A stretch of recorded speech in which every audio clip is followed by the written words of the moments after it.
In this video, I'm going to show you how to list a product. That would be listing the product to either the marketplaces or to your website, wherever it might be. I'm going to show you how to list that product in SaleTurf. So we're going to start off on the left menu here. We're going to go to Products, which is underneath the little shopping cart icon. From within here, you'll get to your product list.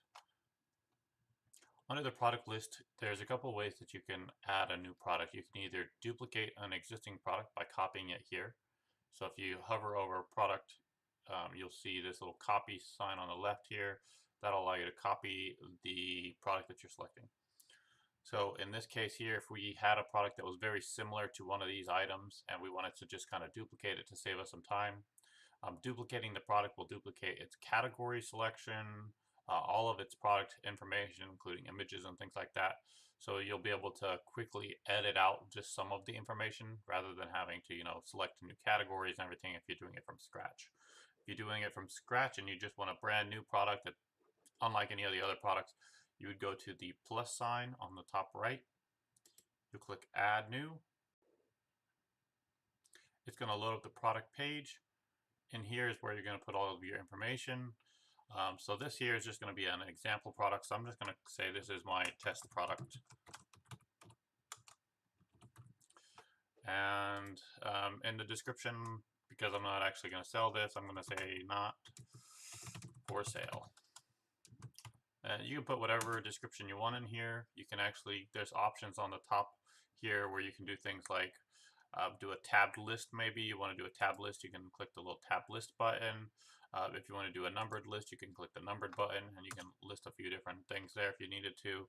You can also add images to the description if you want to by clicking the add image button and clicking browse, which would pull up your images, and in here you can upload your images if you needed to upload. You can select existing images as well, and if I selected one, I'll double click on it. It'll bring the image into here. Let me choose whether I want to align it to to the left or center align it maybe, and then I can click OK and it pulls it in to the description. I can also drag it around if I wanted to go on top of that, and I can just backspace or click the delete button on my keyboard to get rid of it after it's selected. So after you have your description, you're going to need a model. So this is just going to be my test model. So I'm going to just name it test model. You always want to make sure that in the model field, you put in whatever the information is of the brand's model of the item. If you don't have that, you can put in your SKU. And in this case, I'm going to make the SKU the same, just test model. If it's a new product, by all means, try to find your UPC. If you don't have a UPC, maybe you have an EAN, you can put the EAN here. The only difference is a UPC is 12 characters and EAN is 13 characters. So if you were to choose UPC, and let's say the UPC was this number here, in order to, you can also add an EAN as well. The EAN is going to just be the UPC with a 0 in front. And that's how you add a EAN if you don't have an EAN and only have a UPC. If you only have an EAN, then unfortunately you can't add a UPC, you can only add the EAN. You, of course, you don't need an ASIN unless you're trying to submit it to Amazon. The product manufacturer number, again, you can just get this from the manufacturer. It's not required, but you can add it there. The only required fields are going to be the ones with the little stars next to it. If you're posting a new product to, let's say, Amazon or eBay, you really want to fill out the UPC field. Most of the time, eBay likes to have this for new products. You can choose whether this is taxable goods. In most cases, it's going to be taxable goods, but let's say this is like a file download or something like that. In this case, you can do like downloadable product, or you can add new tax classes under the tax settings. If you have something like maybe a school that you're selling to and you want to make this non-taxable for schools. From there, we'll continue down to pricing. Pricing has a lot of options. Don't get too scared about this. I mean, there's pretty much every option you would need for selling something on here. You can choose to accept offers. That'll work on like eBay offers as well as your website. It'll give a little icon on your website to, leave us an offer, allowing people to send you a message with an offer for the product. You can also do like request a quote if you want people to, on your website, fill out a form to request a quote rather than having a price. So sometimes you have a product that maybe you don't have a price for and you just want people to request a quote on it. You can do that. You can also log in for price. Log in for price will force people to log in on your website in order to see price. It'll also force people like Amazon to log into Amazon before they can see a price. Price in cart does the same type of thing. It only shows the price when you're in the cart. So people can't see the price on the product on a landing page on your website, or in like Amazon, they won't be able to see the price until they add the item to their cart, and then they get to see the final price. That is primarily, this feature is here for if you're dealing with like a map policy, and maybe the map price is, you know, $300, but you're selling it for $250. You can't list that as, you can't market that for $250 because you're under the map policies. So in that case, you can say price and cart, and that will get you around that map policy, which, because it's not advertising the price, you're still able to sell that item for the lower price. Under your marketplace pricing here, you're going to have your eBay price. If you add more marketplaces, their pricing will come right below that. For eBay, you have your regular price. You'll then have your best offer. Minimum best offer means this is the minimum amount that I'm going to accept as an offer. This doesn't mean that I'm going to go and actually physically accept this offer. It just means this is the minimum amount that people can ask or make an offer on. The best offer accept, that is the amount that you're willing to automatically accept. So if you, let's say this price here is $300, I'm willing to take offers all the way down to $200, but I'm willing to automatically accept any offer that is $280 or more. Then that's what I would do there. And what this would do is on eBay side, they will send you a message whenever you get an offer above $200. But if they get an offer for $280 or more for this product, they're going to automatically accept it, take payment, and you've sold this item for over $280. That's what these prices mean. So minimum best offer is a minimum you're willing to allow people to fill out on eBay, and the best offer accept is the offer that you're willing to accept greater than. You then have your price, which is for your website only, your cost for your manufacturer, the retail price if you wanted to, your map price here. If you fill out a map price, we have some automation in the system that's going to prevent you from selling below map.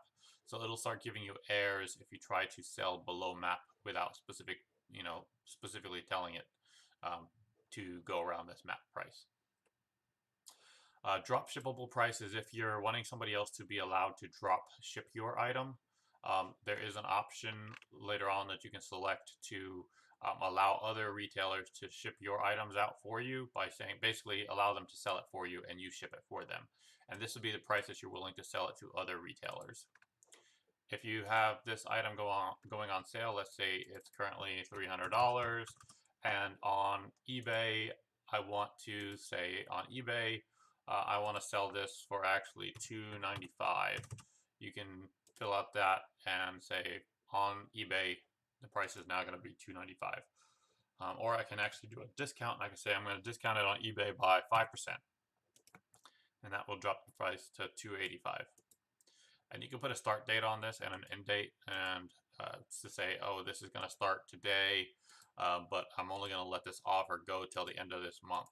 And you can do that as well. And we'll automatically update eBay with this price today, and then on the final day, we'll remove this price here, and it'll go back to your eBay price. You can do the same with multiple sale prices, so you can say on your website, so like my default customers for my website, I'm going to give them a discount of 15%, and now the price for them is going to be $255. And so this is how you add discounts. If you want to add a discount for, let's say, different time frames, you can actually add multiple discounts in here. So you can actually say, I want to do one eBay sale today, one eBay sale next week. So I can say this one's going to start, on the 27th, but this one here is going to start on the 20th, and this one's going to end on the 26th, and this one's going to end on the 30th, the end of the month. And now you can do two separate prices that'll take effect at different times. This helps you to set up your sale pricing for the entire year. You can set up for like your Thanksgiving holiday sales, your Christmas sales. You can set them all up already ahead of time without having to, come in and edit it right before that day of the sale. You can also do discount pricing. Discount pricing allows you to do quantity adjustments. So discounts is like saying, okay, if somebody on my store buys 20 of these, then I will give it to them for, $200 a piece, rather than giving it to them for the normal price. I'll give it to them for this amount. And that's for quantity adjustment. Now, the discount price, if you put the quantity at 0 on discount price, it's actually going to still give them the discount, but only if they buy one and only if the item is in the cart. So it's not going to discount only the sale price works on giving an actual sale price to all the customer. Discount pricing, if they have to have that quantity to get the discount, and the discount only applies in the shopping cart. So they have to add 10 to their cart to get this discount here, or if they add 0 to their cart, they get the discount. So this also helps with MAP policies as well. If let's say your MAP policy is that you can only sell this on your website for $300, and that's your MAP price. Maybe we put the MAP price here at $300.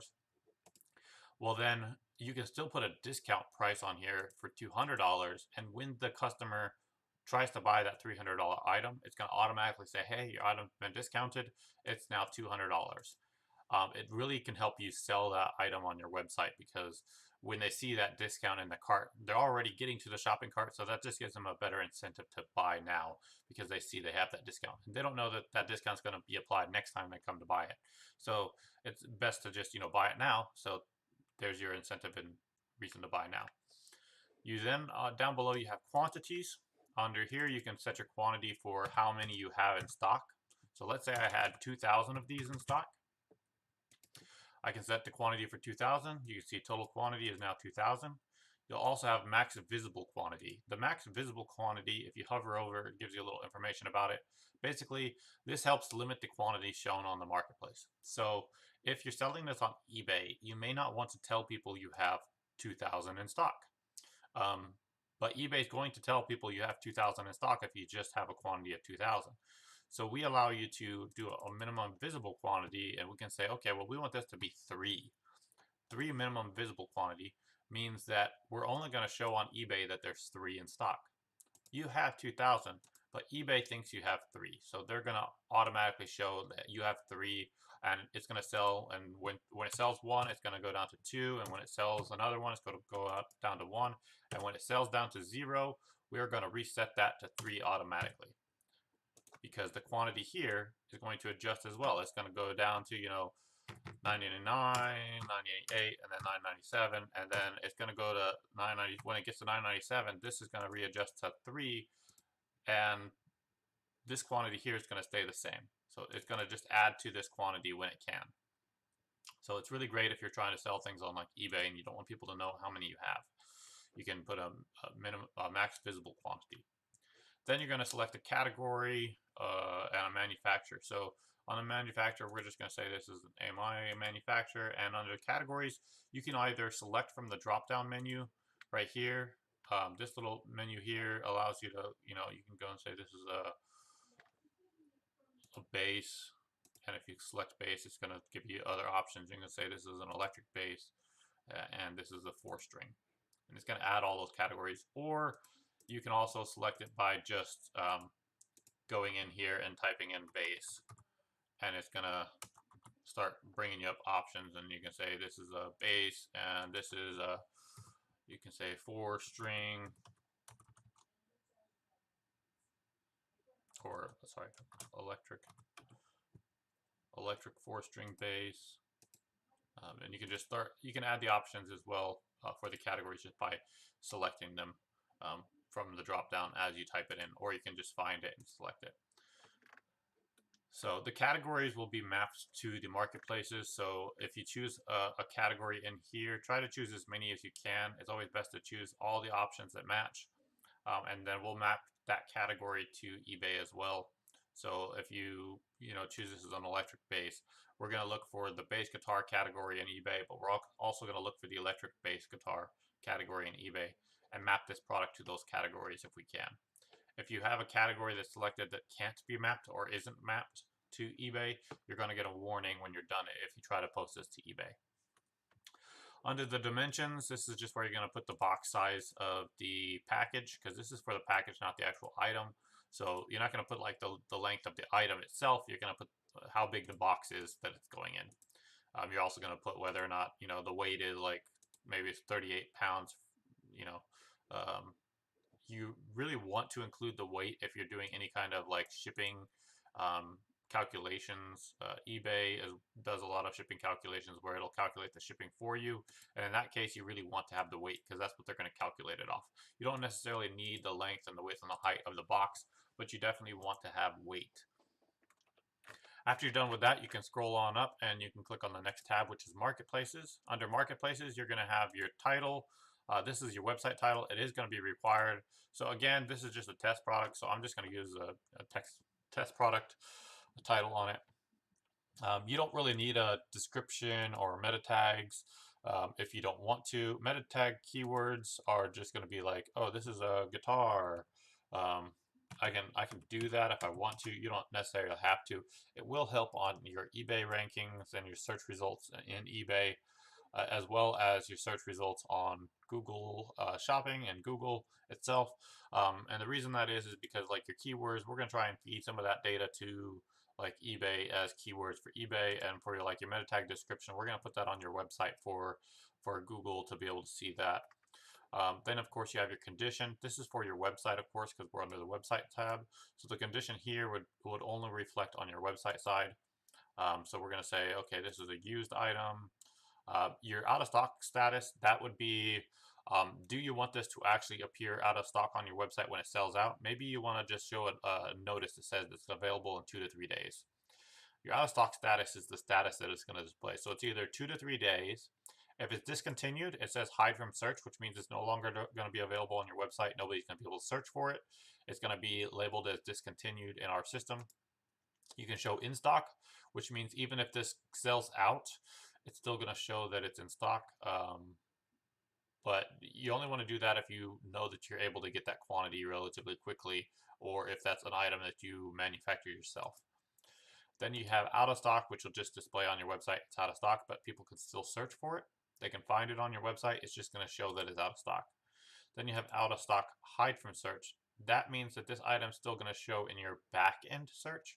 So it's not going to be discontinued. The item's still going to show in the SaleTurf side under products when you search for it. It's still going to show there without being in the discontinued items. But it's not going to show on your website search. So when people get on your website, it won't show there. However, if they do find the product from, like, let's say they go to Google and they type in the product name and they find it there, and they go to your website and they find the product, it's going to show them it's out of stock. Pre-order is going to allow the people to still buy the item, but it's going to allow them to buy it as a pre-order. And pre-order is going to have, you're going to have to do that with a date available down here. You'll put in a date when it's available. It'll take orders and tell people this is when it's going to come in. That's if you know you're getting some stock in soon and you want to make this a pre-order item, you can do that. Or if you automatically know, hey, I order these often, and when it sells out, I'm going to order more, so it only takes me a week to get them. You can put a pre-order date available of a week or whatever, and set this for pre-order. Your shipping price here, this will override shipping if you use this here. This is just an override for whatever shipping policies you might have to set an actual shipping price for this item. If this item's like a big amplifier or something really heavy item, and you know it's going to cost you like $50 to ship this, and you don't want to go through the process of making a new shipping policy, you can just put the price right here, and this is what we'll tell them the shipping price is. You can also say this is free. If you choose free shipping, we're going to label this as free shipping everywhere that we can. You can also say that it's downloadable. Maybe it doesn't require shipping at all. So it's free shipping because there is no shipping. Drop shippable items, you can say this is, I'm going to drop ship this from the manufacturer. This is just a label to let you know that this is a drop ship item and that you have the capability of ordering this item from somebody else. So this just lets you know that, hey, I've labeled this item as drop shippable. I know next time I sell this, if I don't have it in stock, it's going to tell me it's drop shippable and I can just order from the drop shipper. Global shipping, this is if you want to list your product, international. You would choose global shipping, yes. Then you have your eBay Seller Hub settings. On eBay, you would have a few different settings here. So you have enable auto relist will say that we're going to end this item on eBay every week, and we're going to relist it for you. That's great at helping you, show in the search results more on eBay. We'll relist the item every week, every 2 weeks, every 30 days. We recommend 30 days because the item isn't going to be, it's not going to be very helpful for you to have it relisted every week. Every week is just going to take up more of the API calls and things like that, and it's not going to really do you much good because it's only been a week. So 30 days is a good time to do it. 30 days is about the time that eBay is going to send you a message saying, hey, this is kind of a stale listing, you need to relist it. And this will help you avoid getting that notification as well, because it's going to automatically end the listing, relist it as a new item, and therefore avoid getting any notice from eBay that says you've got a stale item listing.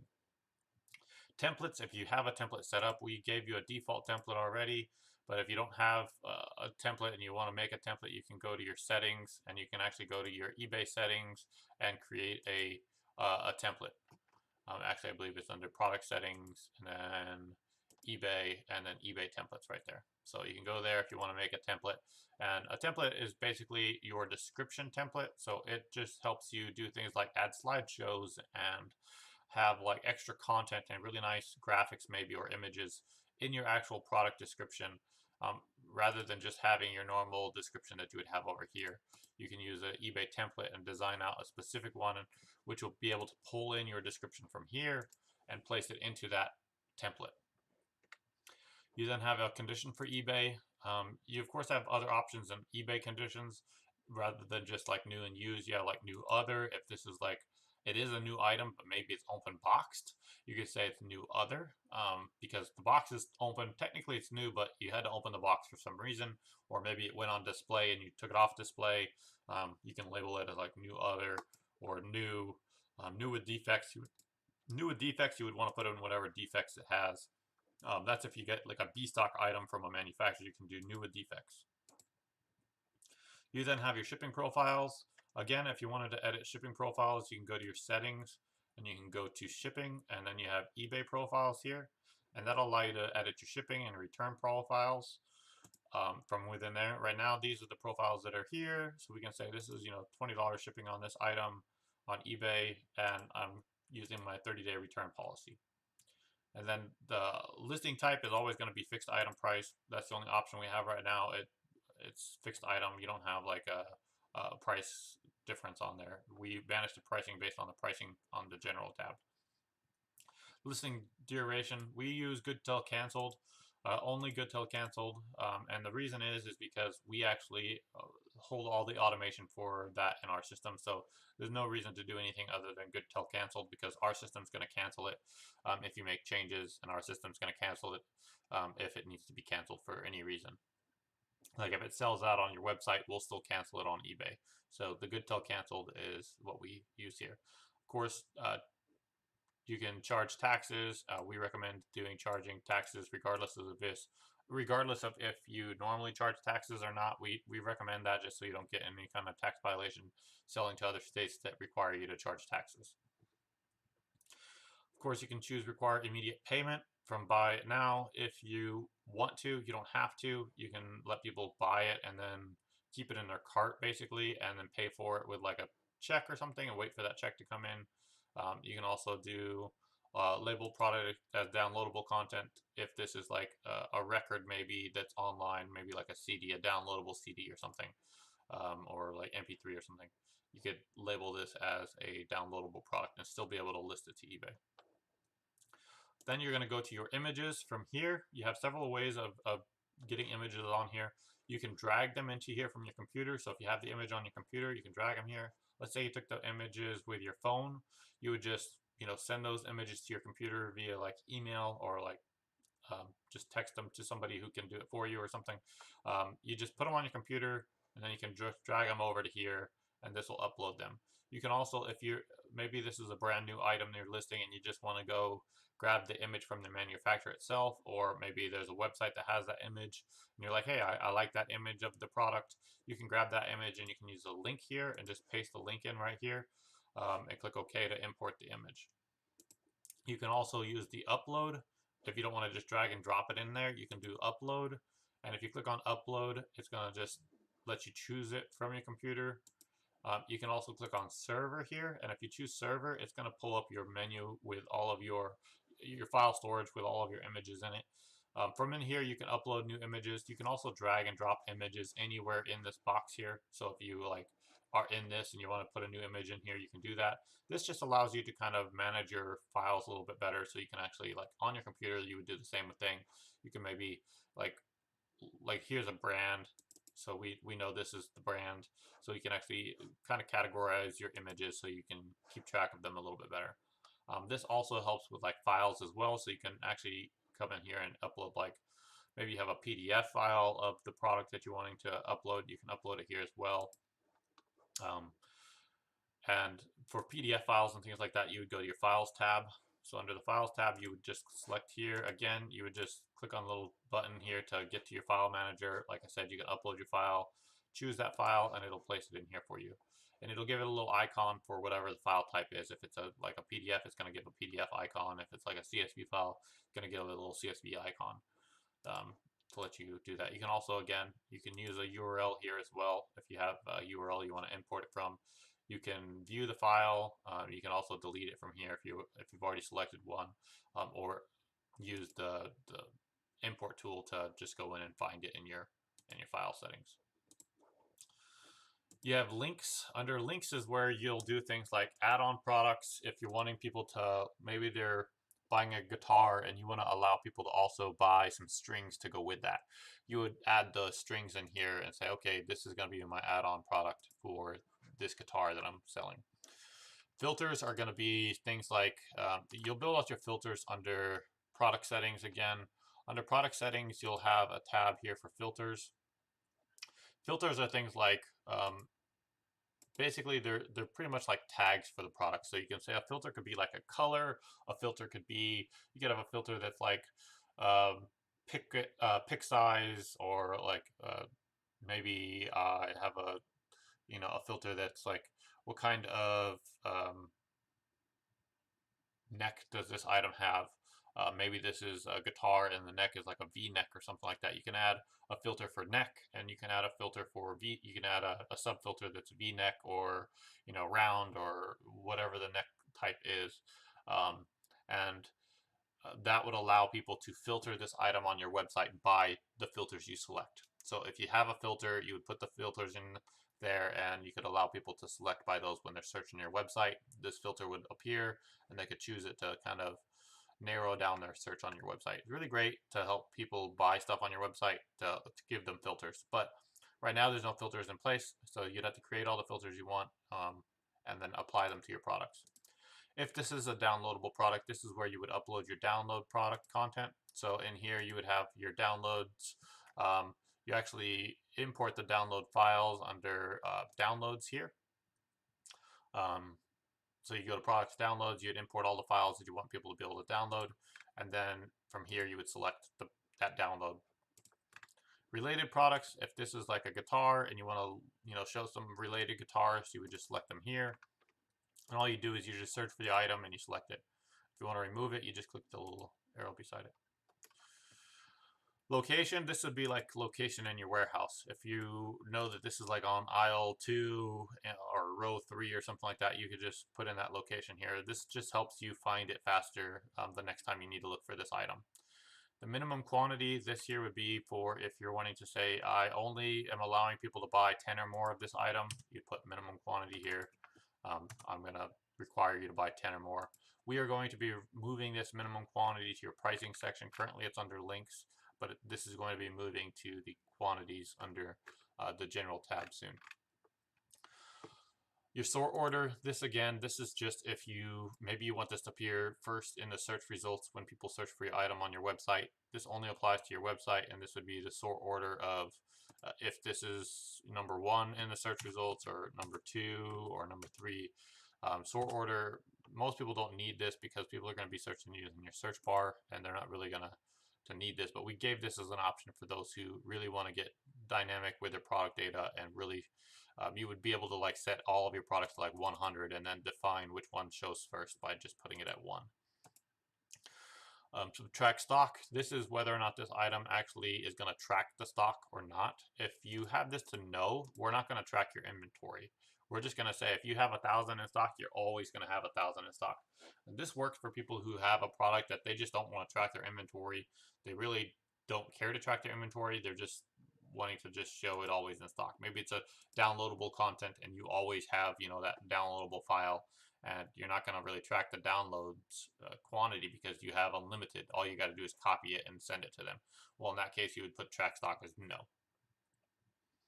Product tags. Product tags are just like short descriptions that help people kind of. This is like making new categories in a way.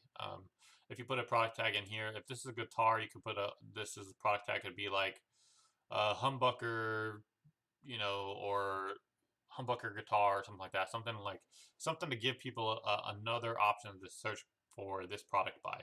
Product tags are searchable, so if somebody types in one of the words that's used under the product tag, they're going to be able to find this product if you have that tag in there. You then have attributes. Attributes actually work for eBay and Amazon and Reverb and your website and all the different marketplaces. You just put in the attribute here, you put in the value. So if this is like, this is a color and this is red, that's really all you do for attributes. And you can add new ones by just clicking the add button below. You can remove them by clicking the X button. Then you have options. Options are, if you have options in your system, you can just select them from a drop down here. If you need to add a new one, you just click the plus button here. Options are things like, maybe this is a t-shirt and I have it in 10 different colors.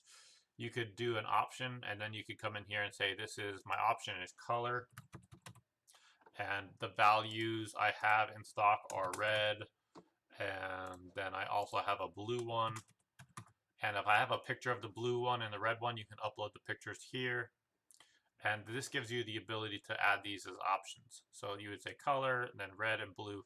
This makes your options set. So after you're done making it, we can go ahead and save this. We'll say this is an option set, and this is going to be you could say this is a select box, or this is like a file input, or maybe this option is like a checkbox.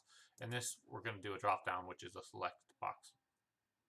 You can do the sort order if you want this option to appear like second in the options list, or first in the options list. You would put the sort order here.